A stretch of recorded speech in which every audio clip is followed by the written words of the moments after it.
చేరి వచ్చిన సంఘస్థులందరికీ ప్రభు పేరిట వందనాలు తెలియచేసుకుంటున్నాను. ఇంతవరకు మనము చక్కగా 6 మాటలు విన్నాం. బాగా మనం చూసుకున్నట్లయితే అందరికి నీరసం వచ్చేసి ఉంటది. ఎందుకంటే విని విని విని నిద్ర వచ్చిన వాళ్ళకి నిద్ర వచ్చేసి ఉంటది, నీరసం వచ్చిన వాళ్ళకి నీరసం వచ్చేసి ఉంటది. ఎందుకంటే కూర్చొనే ఉన్నారు కదా, వింటూనే ఉన్నారు కదా. 4 అంటే చివరి మాటకు వచ్చేసరికి అందరికి బేజారు వచ్చేస్తుంది. అబ్బా తొందరగా అయిపోతే బాగుండే, వెళ్ళిపోవచ్చు అనేది చివరి మాటలో అందరికి అదే ఒపీనియన్ కలుగుతాడు. అయితే మనం తెలుసుకోవాలి, అన్ని మాటలు తెలుసుకోవాలి.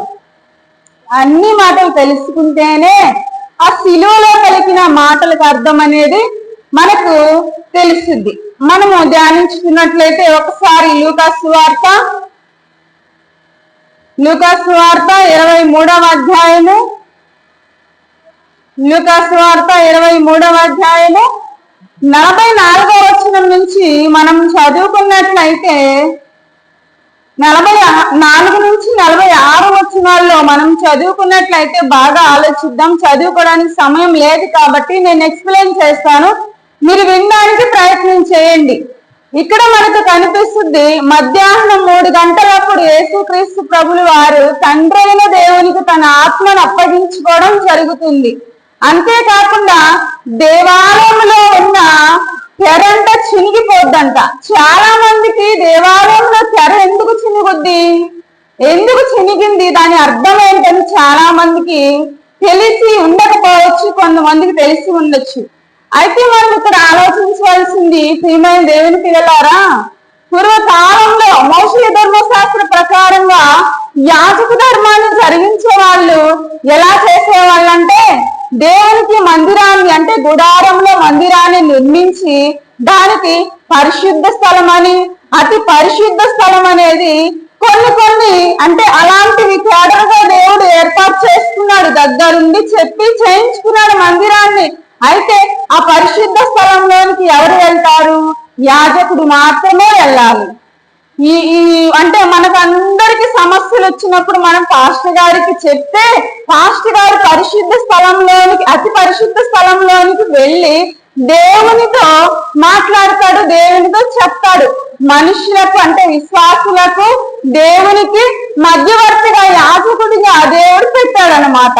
అయితే ఆలోచించండి, ఆ అతి పరిశుద్ధ స్థలంలోనికి వెళ్ళాలంటే ఆ వెళ్ళే మనిషి కూడా అతి పరిశుద్ధంగానే ఉండాలి. ఒకవేళ పరిశుద్ధత లేకుండా యాజకుడు పాపం చేసి ఆ పరిశుద్ధ స్థలంలోనికి వెళ్ళాడంటే ఆ అతి పరిశుద్ధ స్థలంలోనికి దేవుడు అక్కడే సంహరించేస్తాడు. అందుకు దేవాలయపు తెరను అడ్డుగా పెట్టి ఇక్కడ మనుషులు అంటే విశ్వాసులుంటే, దేవుని పిల్లలుంటే ఇక్కడ తెర ఉంటే దాని వెనకాల యాజకుడు వెళ్ళి దేవునితో మాట్లాడడం జరుగుతుంది. అయితే ఇక్కడ మనం ఆలోచించవలసింది ఏంటంటే, యాజకుడు వెళ్ళినప్పుడు యాజకుడు నడుము కంటే తాడు కట్టేవాళ్ళంట. ఎందుకంటే యాజకుడు మంచోడే కాదో విశ్వాసులకు తెలియదు కదా. దేవుని దగ్గరికి వెళ్ళినప్పుడు ఆటోమేటిక్ గా తెలిసిపోద్ది అతి పరిశుద్ధ స్థలంలోనికి వెళ్ళగానే అతి పరిశుద్ధుడా కాదా అని. ఒకవేళ పాపం చేసి యాజకుడు అతి పరిశుద్ధ స్థలంలోనికి వెళ్ళాడంటే అక్కడ దేవుడు సంహరిస్తాడు. అక్కడికి ఎవరు వెళ్ళలేరు కాబట్టి ఆ చనిపోయిన యాజకుడిని తాడుతో బయటికి లాగడానికి అతని నడుముకి తాడు కట్టుంటారు. అలా జరుగుద్ది. అయితే ఆ అడ్డు తెరగా ఉన్న దాన్ని యేసుక్రీస్తు ప్రభుల వారు దాన్ని అడ్డు తొలగించేసి నేనే మార్గము, నా ద్వారానే మీరు తండ్రి వద్దకు రావచ్చు, మీరు ఎవరికో మీ ఇబ్బందులు చెప్పుకోవాల్సిన అవసరం లేదు, డైరెక్ట్ గా మీరు తండ్రితో మాట్లాడొచ్చు అన్న ఆ సిచ్యువేషన్, ఆ పరిస్థితులన్నీ మనకు కల్పించాడు. కాబట్టి అప్పుడు అక్కడ ఆ దేవాలయపు తెర అనేది చినగడం జరిగింది. ఆ తర్వాత ఏం చేస్తున్నాడంటే యేసుక్రీస్తు ప్రభుల వారు 46వ వచనంలో చెప్తున్నాడు, అప్పుడు యేసు గొప్ప శబ్దంతో కేక వేసి తండ్రిని చేతికి నా ఆత్మను అప్పగించుకొనిచున్నాను నేను. అంటే ఇక్కడ ఆలోచించాలి కదా, తండ్రి అంటున్నాడంటే యేసుక్రీస్తు ప్రభుల వారికి తండ్రి ఉన్నాడా? మనకందరికి తెలియాల్సిన విషయమే కదా. యేసుక్రీస్తు ప్రభుల వారికి తండ్రి ఉన్నాడా? ఆ తండ్రికి ఆత్మను అప్పగించుచున్నాను అంటున్నాడు కదా. ఆ తండ్రి ఎవరు తెలుసుకోవాలి కదా మనము. ఆ తండ్రి ఎవరనే ఒక చిన్న వచనాన్ని మనం చూసుకున్నట్లయితే కొరింథీయులకు రాసిన మొదటి పత్రిక 8వ అధ్యాయం 6వ వచనంలో చూసుకున్నట్లయితే కొరింథీయులకు రాసిన మొదటి పత్రిక 8వ అధ్యాయం 6వ వచనం ఆకాశం నేను భూమి మీద నేను దేవతలైన ఉన్నాడు మనకు ఒక్కడే దేవుడు ఉన్నారు, ఆయన తండ్రి. ఆయన నుండి సమస్తమును కలిగను, ఆయన నిమిత్తం మనం ఉన్నాము. మరియు మనకు ప్రభువు ఒక్కడే, ఆయన యేసుక్రీస్తు. ఆయన ద్వారా సమస్తమును కలిగను. అంటే ఇక్కడ మనం ఆలోచించాలి, తండ్రి అందరికీ ఉన్నాడు. శరీరం కలిగిన ప్రతి ఒక్కరికి కూడా తండ్రి ఉన్నాడు. ఆయన ఎవరంటే దేవుడు. ఇక్కడ తెలియపరుస్తున్నాడు కదా, ఒక్కడే దేవుడు, మనకందరికి ఒక్కడే దేవుడు. ఆయన ఎవరంట? మనకందరికి తండ్రి. మనకు తండ్రి ఆయనే, దేవుడు ఆయనే. అందుకే తండ్రి అని మాట్లాడితే యేసుక్రీస్తు ప్రభుల వారు తండ్రి నీ చేతికి నా ఆత్మను అప్పగించుకొని చిన్నాడు. అయితే ఆలోచించాలి ప్రియమైన దేవుని పిల్లలారా, ఆత్మని తండ్రికే ఎందుకు అప్పగించాలి? అది కూడా ఆలోచించాలి కదా మనము. తండ్రికి ఎందుకు అప్పగించాలి? చూడండి ఒక చిన్న వచనాన్ని, ఇదే కొరింథీయులకు రాసిన మొదటి పత్రిక 3వ అధ్యాయం 16వ వచనంలో తెలియజేస్తున్నాడు. చదువుకున్నట్లయితే దేవుని ఆత్మ మీలో నివసించుచున్నాడని మీకు తెలియదు, మీరు ఎరుగరా? అంటే మనందరిలో ఉన్నది ఎవరి ఆత్మ? దేవుని ఆత్మ. బాగా ఆలోచించండి, మనం ఎవరి దగ్గర నుంచి అని వస్తువు తెచ్చుకున్నప్పుడు ఆ వస్తువు మళ్ళీ తిరిగి ఇవ్వాలా లేదా? మరి దేవుని దగ్గర నుంచి మనకు ఆత్మ వచ్చినప్పుడు ఆ ఆత్మను మనం దేవునికి ఇవ్వాలా లేదా? అందుకే మాట్లాడుతున్నాడు, తండ్రి నీ చేతికి నా ఆత్మను అప్పగించుకుంటున్నాను. ఎలా అప్పగించుకుంటున్నాడు? ఆ ఆత్మనిచ్చి దేవుడు ఎందుకు యేసుక్రీస్తు ప్రభుల వారి లోకానికి పంపించాడు తెలియాలి కదా మనకందరికి. ఇంత గొప్ప మరణాన్ని పొందాడు కదా, అందరి కోసం తన ప్రాణాన్ని లెక్క చేయకుండా చనిపోయాడు కదా, మరి ఎందుకు అంత త్యాగం చేయవలసిన అవసరం ఏమొచ్చింది? అది కూడా మనకు తెలియాలి కదా. ఎంతో మంది తెలియకుండానే, అంటే ఎంతో మంది తెలియకుండానే క్రైస్తవులు అయిపోతున్నారు, దేవుని యందు విశ్వాసం ఉంచుతున్నారు ఏమీ తెలియకుండానే.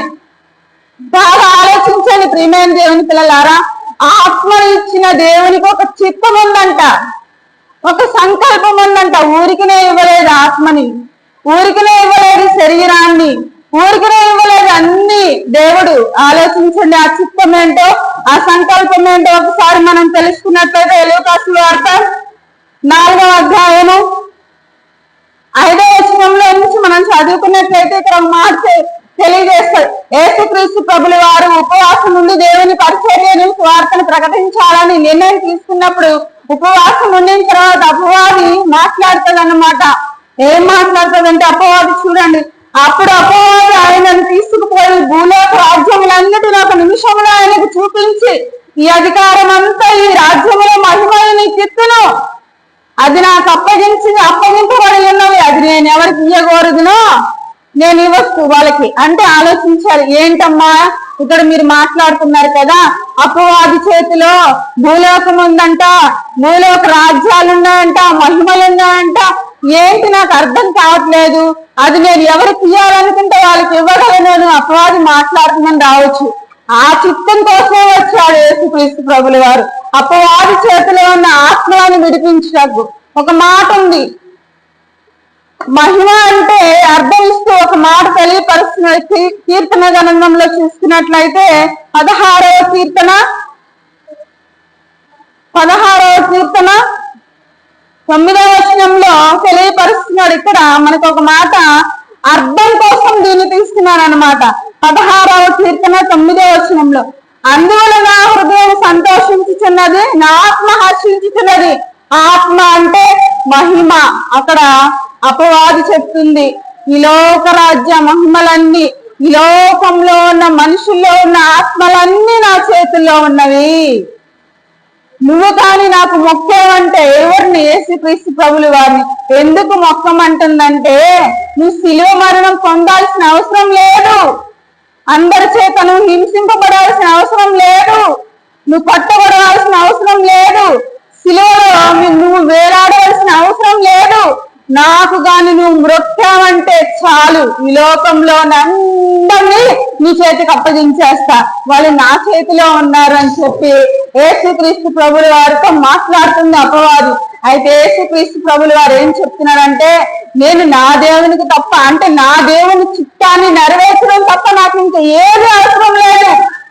నేను ఆయన చిత్తాన్ని నెరవేర్చడానికి వచ్చాను, అపవాది చేతిలో ఉన్న ఆత్మలను రక్షించడానికి వచ్చానని ఆయన గొప్ప నిర్ణయం తీసుకున్నాడు అనమాట. అందుకోసమే మాట్లాడుతున్నాడు.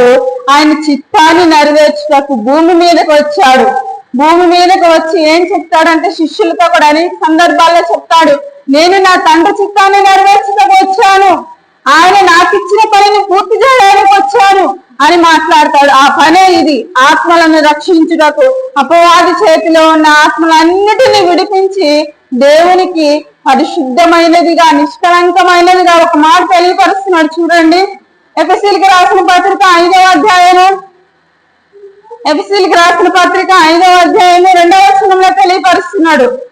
ఎఫెసీయులకు రాసిన పత్రిక 5వ అధ్యాయం 2వ వచనం, క్రీస్తు మిమ్మల్ని ప్రేమించి పరిమళ వాసనగా ఉండుటకు మన కొరకు, ఆలోచించండి, ఇక్కడ తెలియపరుస్తున్నాడు, మిమ్మల్ని ప్రేమించి మన కొరకు తాను దేవునికి అర్పణగాను బలిగాను అప్పగించుకొనెను.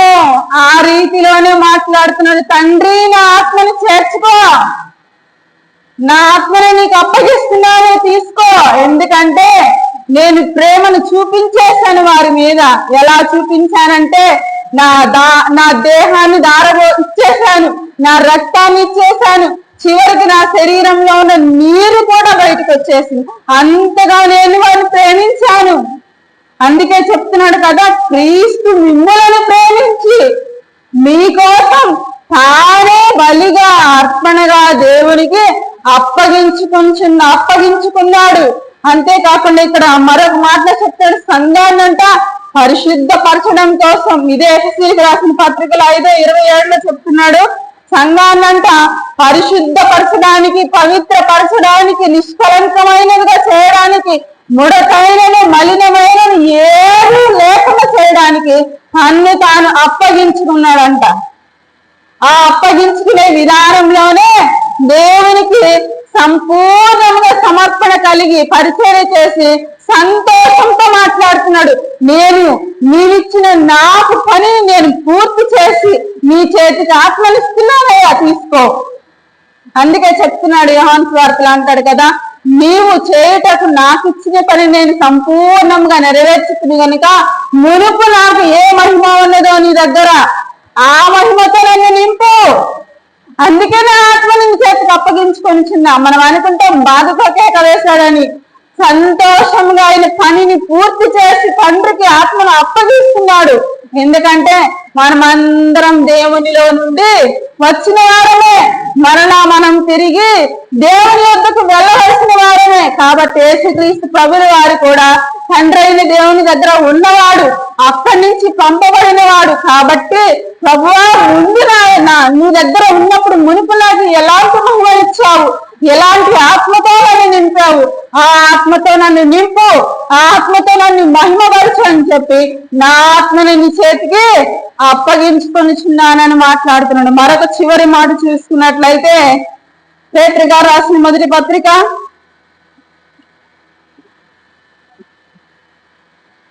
4వ అధ్యాయము, పేతురు గారు రాసిన మొదటి పత్రిక 4వ అధ్యాయం 19వ వచనంలో తెలియపరుస్తున్నాడు, కాబట్టి దేవుని చిత్త ప్రకారము బాధపడు వారు సత్ప్రవర్తన గలవారై నమ్మకమైన సృష్టికర్తకు తమ ఆత్మను అప్పగించుకొనవలెను. ఇక్కడ తెలియపరుస్తున్నాడు అన్నమాట. దేవుని చిత్త ప్రకారం బాధను అనుభవిస్తారంట. నిజమే, నీకు బాధ కలగలేదంటే ఏమనిపిస్తుంది అంటే నువ్వు దేవుని చిత్త ప్రకారం లేవు. ఇక్కడ తెలియపరుస్తున్నాడు కదా, దేవుని చిత్త ప్రకారం బాధపడేవారు సత్ప్రవర్తన గలవారు నమ్మకమైన సృష్టికర్తకు తమ ఆత్మలను అప్పగించుకొనవలెను. మనకు గుర్తు చేస్తున్నాడు, నేను నాకు ఇచ్చిన పనిని పూర్తి చేసి నా ఆత్మను దేవునికి తండ్రికి అప్పగించుకున్నాను. కాబట్టి మీరు కూడా ఎలా ఉండాలంట, క్రీస్తు చూపిన మార్గంలో నడుస్తూ ఇక్కడ చెప్తున్న రీతిగా సత్ప్రవర్తన గలవారై. సత్ప్రవర్తన అంటే వాక్యానుసారమైన ప్రవర్తన కలిగి, వాక్య సంబంధమైన ప్రవర్తన కలిగి జీవించారంటే మీరు భూమి మీద మీకు చాలా కష్టం. వాక్యానుసారంగా ప్రవర్తించి జీవించే వారికి చాలా బాధలు వస్తాయి.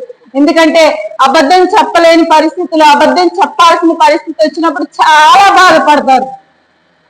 అలాంటి సందర్భాలు వస్తాయి కాబట్టి ఎన్నో సందర్భాల్లో వాక్యాన్ని తప్పిపోయి బ్రతకవలసిన పరిస్థితి వస్తుంది. కాబట్టి అలాంటి వారికి ఆత్మ సంబంధమైన చాలా బాధ కలుగుద్ది. అలాంటి వారి గురించి చెప్తున్నాడు, నమ్మకమైన సృష్టికర్తను జ్ఞాపకం తెచ్చుకో. నువ్వు నమ్మకం కలిగిన వాడు. సారా అంటది కదా, అబ్రహాం అంటారు కదా, వాగ్దానం చేసిన వాడు నమ్మదగిన వాడు. కాబట్టి నమ్మకమైన సృష్టికర్తను జ్ఞాపకం తెచ్చుకో. ఒకవేళ నీకు బాధలు కలుగుతున్నవేమో, నీ తండ్రిని గుర్తు తెచ్చుకో. నీ తండ్రికి నీ ఆత్మను అప్పగించుకోవాలి. బాధ్యత ఉన్నది నీ మీద. మనకు దేవుడు అందరికీ ఆత్మనిచ్చి మనలో తన ఆత్మను ఉంచి లోకం మీదకి పంపించాడు, తన పనిని చేయడానికి. మన ద్వారా దేవునికి మహిమ కలగాలని, సంతోషం కలగాలని పంపించాడు కదా. గుర్తు పెట్టుకోండి, ఎలా ఇచ్చాడు ఆత్మను? మంచిదిగా, నిర్మలమైన మనస్సాక్షిగా ఇచ్చాడు, మనస్సుగా ఇచ్చాడు. ఆలోచించండి, గడిచిన దినాల మనం చదువుకున్నాం, నరులను అందరినంట దేవుడు యథార్థవంతులుగా పుట్టించాడంట. అయితే చెడిపోయింది ఎవరు? నరులే చెడిపోయారు. వివిధ ఆలోచనలు, వివిధ తంత్రాలు పుట్టించుకొని చెడిపోయారు. కాబట్టి ఆలోచించండి, ఎవరి దగ్గర నుంచి అయినా మనం ఒక వస్తువు తీసుకున్నప్పుడు అది ఎలా తీసుకున్నామో అలాగే ఇవ్వాలి. దేవుడు మనకి ఇచ్చిన ఆత్మను ఎలాగో ఇచ్చాడో అలాగే ఇవ్వాలి. యేసుక్రీస్తు ప్రభుల వారు కూడా ఎలాగ తీసుకున్నాడు అలాగే తండ్రికి అప్పగించాడు. కాబట్టి ఆలోచించండి. సంఘములకు అందరికి ఒక మాట తెలియపరుస్తున్నాను. మీరు దేవుళ్ళలోనికి వచ్చినప్పుడు, బాప్తిసం తీసుకున్నప్పుడు కొంత సమర్పణ మీకు ఉంటుంది.